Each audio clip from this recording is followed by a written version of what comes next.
which Jews, Romans, and idealists fight to the death. It's no wonder that Hollywood jumped at the opportunity to tell this fascinating story. With an impressive set and thousands of extras, they created a colossal film featuring the rebel leader Eleazar, son of Yair, and the Roman commander Flavius Silva in the leading roles. However, in the movie, unlike real life, no one really deals with the dilemmas or personal struggles, and certainly not with the more problematic aspects of the story. Then where should we start our story? We could start with the Hasmoneans, who were the first to discover the advantages of this isolated cliff in the heart of the desert.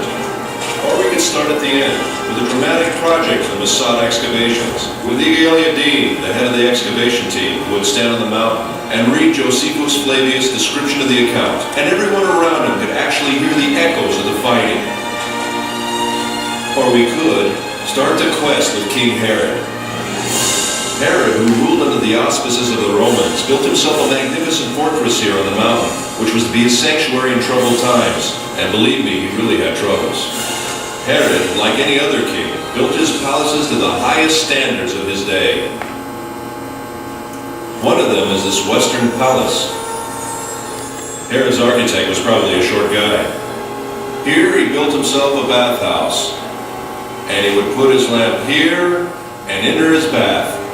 What can I tell you? This king loved the good life.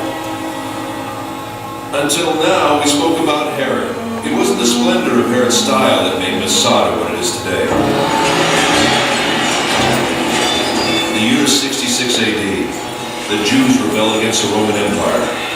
4 years later, the temple is destroyed. Jerusalem falls. Everywhere else, the rebels were suppressed. Masada is the last stronghold where there are still Jewish rebels. And believe me, they didn't need Herod's palaces. The rooms in the wall were divided and used as living quarters. They lived from food in the storerooms, and they drank water from the cisterns, kindly left behind by Herod long ago. Right from the beginning of the excavations, signs of the rebels were found elsewhere, in the palaces, in the ritual baths, and in particular in the wall. The deepest experience I went through in Masada was when they found in this particular room the first piece of scroll. To see Hebrew letters coming out of the ground, the same letters which are used until today. Later, more fragments of scrolls were found. One I found with my own hands, but the first experience is unforgettable. Throughout the revolt, groups of refugees sought asylum on the mountain. About 1,000 rebels gathered in this fortress in the heart of the wilderness. In 73 AD, the Romans' 10th Legion arrived with thousands of armed soldiers who deployed themselves around the mountain. An enormous war machine.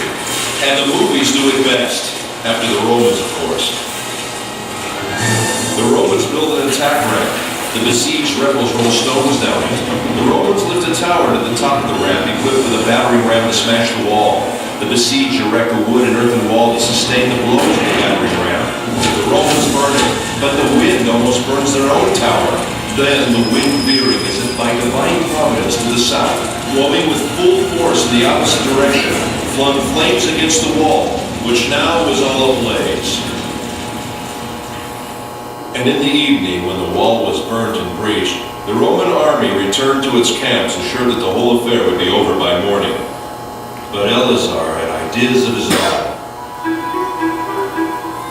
This is it, the last night. My friends, we've reached the climax of the drama. However, unlike the movie, here apparently the events actually took place. And here at Masada, men with families were forced to decide slavery or death. Eleazar had no doubts, but he had yet to convince his comrades in arms. Ladies and gentlemen, the speech of Eleazar.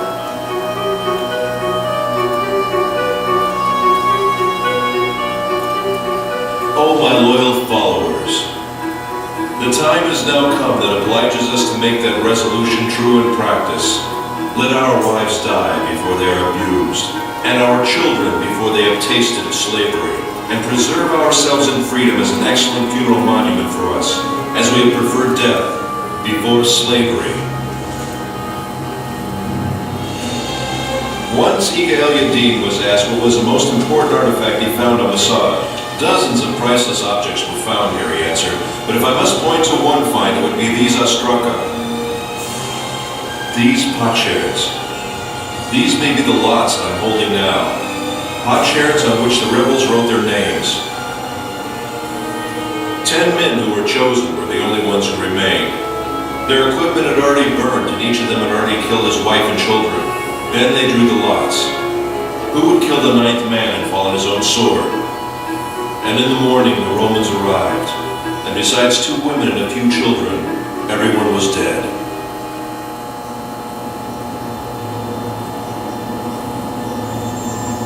After the drama came silence. The silence was broken in the 5th century for nearly 200 years by a community of Byzantine monks. 1,200 years later, the first explorers came and rediscovered the mountain. Then the members of the youth movements, seeking a symbol of Jewish heroism, discovered Masada and adopted the mountain. After them came the hikers and the tourists. Masada had become a focus of pilgrimage. Professor Nesser, what do you really think about the act of courage that ended in suicide? Maybe it's the utmost courage to prefer death to a life of slavery. So it's death or freedom? Yes, death as a free man or slavery at the hands of the Romans. Which choice would you make? No matter what, Masada has become a symbol of staunch resistance against a fierce enemy. And if it is a symbol, then perhaps this might be some kind of victory. Ladies and gentlemen, I invite you to climb the mountain.